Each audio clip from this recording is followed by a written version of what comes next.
Instead of pouring it out, pour it under your plants. They'll reward you with lush growth and beautiful flowers. The key to healthy plants is regular care and proper feeding. Pour about 1 quart of water into a tall container.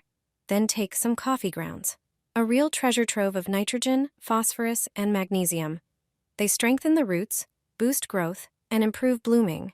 Add 2 tablespoons of coffee grounds to the water. The next ingredient is rice, preferably white and unpolished.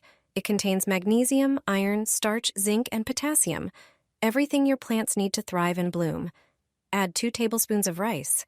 Now it's time for eggshells, an excellent source of easily absorbed calcium that strengthens plant cell walls and protects them from disease. Crush a few shells in a mortar, break them into small pieces, and add them to the mixture. Stir everything well and let it sit for about 20 minutes. Prepare a large bottle, pour in the whole mixture, and top it up with another quart of water. Mix again. Make a small hole in the bottle cap. This natural fertilizer works for every type of plant. Use it once a week, and you'll notice stronger roots and more abundant flowering. Your plants will love it.